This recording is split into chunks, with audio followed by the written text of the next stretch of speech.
हो गए, रोकना रहेगा ना तो इधर ऐसे रोकने का। भगवान कमलापति सूर्य तमाहिता एकदा नाथो योगी प्रहृत्य कांचा प्रणाम विधान लोकानां श्लोकं उमागता ततः दृष्ट्वा जनान् सर्वान् नाना नाना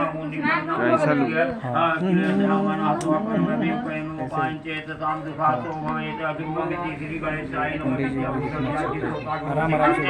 एक समय नैमिषारण में सौकादिक इत्यादि छात्रे जारी सम्मेलन का आयोजन किए लोक परमार्थ कल्याण के लिए कि कराल कलयुग निकट आ रहा है, प्राणियों को महान दुख प्राप्त होगा, इस दुख से बचाने के लिए क्या उपाय करने। उसी समय व्यास जी के परम शिष्य पौराणिक हम लोग इस दरिया या समुद्र में डूब रहे हैं, आप एक नौका मात्र का सहारा लेकर सूत जी महाराज बोले, हे ऋषिगण आप लोग यहाँ पे किस लिए एकत्रित हुए हो।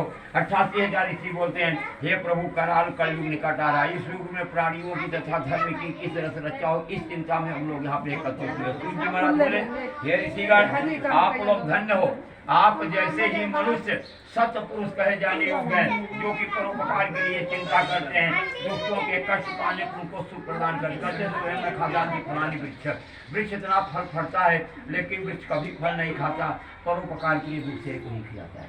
कहते हैं परोपकार संकादि ऋषियों, इसी प्रकार एक बार लक्ष्मी पर विष्णु भगवान से नारद जी ने भी पूछा था, जिस तरह से आज आप लोग हमसे पूछे।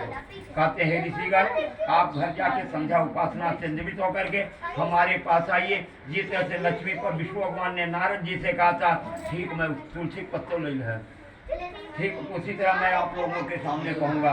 सभी ऋषिगण घर गए, संध्या उपासना से निवृत्त होकर के सूत जी महाराज पास आए, हाथ जोड़ खड़े हो गए, बोले हे प्रभु हम लोग संध्या उपासना से निवृत्त होकर कहा। सूत जी महाराज बोले, हे ऋषिगण एक आग्रचित होकर के मेरी कथा सुनोगे तभी इसका लाभ उठा पाओगे, अगर आपका ध्यान किसी और तरफ रहेगा तो मेरे कथा का कोई लाभ नहीं। इसके सूत जी महाराज 89,000 ऋषि कहते क्या कहते हैं, एकदा नारदो योगी प्रहृत्य कांचा प्रणाम विधान लोकानां मृतलोकं मुमागतः। कहते एक बार नारद भगवान भी परोपकार की इच्छा से हर एक लोक में भ्रमण करते हुए, नारद भगवान इंद्र लोक, गंधर्व लोक, विष्णु लोक, नाग लोक, हर एक लोक में भ्रमण करके देखते हैं जल जंतु आपस में मिल करके खेल रहे थे।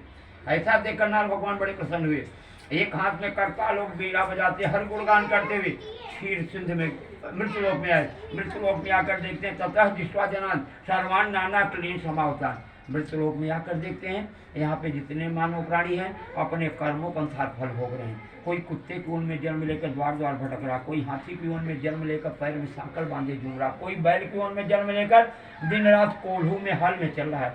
ऐसा देखकर नारद भगवान को बहुत दया आई। उन्होंने सोचा इन प्राणियों का कष्ट कैसे दूर होगा। एक हाथ में करताल बीड़ा बजाते श्रीमन नारायण नारायण करते हुए क्षीर सिंधु में पहुंचे, जहाँ पे लक्ष्मीपत विष्णु भगवान लक्ष्मी जी के साथ अर्थ संयान पे विराजमान थे। नारद जी वहाँ कैसे पहुँचे, वो स्वामी तुलसीदास जी रामचरितमानस जी कि एक बार अकर तल कर बीड़ा गाहवत हरि गुण प्रबल प्रवीणा क्षीर सिंध अगवने मुनिनाथा जहाँ बस श्री निवास श्रुति साथा, जहाँ पे लक्ष्मी पर विष्णु भगवान लक्ष्मी जी के साथ विराजमान थे। नारद जी बहुत पहुँच जाते हैं। नारद जी को देख करके विष्णु भगवान किस तरह से मिलते हैं। अगर आपके घर में कोई अतिथि आ जाए इतना बोलिए आइए भाई साहब, कितना हो जाएगा, खुश हो जाएगा। अगर यही बोल दें नया ना तो सोचेगा तुम्हें तो गलत टाइम पे आ गया लगता है। नारद जी वहाँ जैसे जैसे पहुँचते हैं, विष्णु भगवान कैसे मिलते हैं कि हरस मिले उठी रमा निकेता, अब बैठे आसन ऋषि ने हंसते हुए मिले, नारद जी को लाकर अपने बगल में बैठा लेते हैं। नारद भगवान देखते हैं तथा नारायणम देवम सुखबाणम चतुर्भुजम अक्षंक चक्रगदा बनमाला विभूषितम। नारद भगवान देखते हैं विष्णु भगवान के हाथ में चक्र गदा पद्म, गले में तुलसी की माला विराजमान। ऐसे देवों का मेरा बारंबार प्रणाम। इस नारद भगवान के मुखार बिंदु से स्थिति सुनकर पुनः विष्णु भगवान कहते हैं कि विष्णु भगवान का पुनः नारद भगवान का कहते हैं, विष्णु भगवान कहते हैं नारद जी आप क्या चाहते हो, आप किस लिए आए हो तो बताइए। तब नारद जी कहते हैं प्रभु आपके नेक रूप हैं, आपकी सत्यनंद है, आप आज मध्य अंत्य से रहित हैं, आप निर्गुण, आप अंदर तीनों गुण विराजमान है। ऐसे देवों का मेरा बारंबार प्रणाम है। इस तरह से नारद भगवान के मुखार बिंदु से सुनकर पुनः विष्णु भगवान कहते हैं किमर्थ मांगते तुमृत कसत महाभाग्य तत्वोत्तम कच्छामिते। कहते हैं नारद जी आप क्या मांगना चाहते हो, किस लिए आए वह तो बताइए। तब बोलते हैं मृत्युलोके जन सर्वे नाना क्लीन समावता नाना वो निपन्नम। कहते हैं प्रभु इस समय मैं मृत्युलोक से आ रहा हूँ, वहाँ पे जितने मानव प्राणी हैं नाना तरह की योनियों में जन्म लेकर अपने कर्मों के अनुसार फल भोग रहे हैं। भिखारी भगवान लघुपायन तत्चामी तत्व कृपा अधि में तेमयी, कहते आज हम पे कृपा करते हो तो ऐसा छोटा सा उपाय बताइए जो कि कम समय में सबसे ज्यादा फल देने वाला व्रत हो, वह व्रत बताना जिससे उन प्राणियों का भी कष्ट दूर हो जाए। तब विष्णु भगवान बोले, हे नारद जी, मैं कदाप नहीं कहता, तुम्हारी स्नेह से कह रहा हूँ।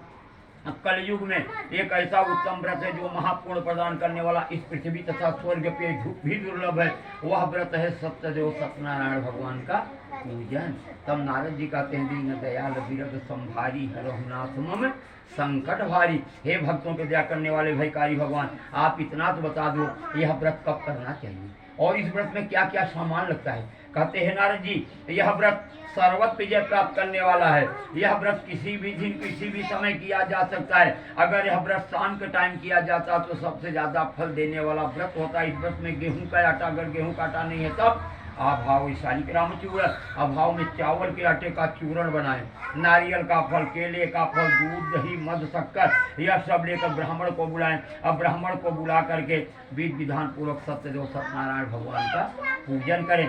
सत्यदेव सत्यनारायण भगवान का पूजन संपन्न होने के बाद शाम के टाइम नाच गाना हरि कीर्तन करें। जो माता बहनें सत्यदेव सत्यनारायण भगवान का प्रसाद लेकर अपने घर को जाएं, मन ही मन में प्रभु का नाम लेते हुए अपने घर की ओर जाएं। सूत जी महाराज 88,000 ऋषियों से कहते ऋषिगण, जो मनुष्य इस तरह से सत्यदेव सत्यनारायण भगवान का पूजन करेगा वह मनवांछित फल पाएगा। विशेषकर कलयुग में इससे कोई सरल उपाय नहीं है। इस सत्य कथायाम प्रथम अध्याय बोलो सत्यनारायण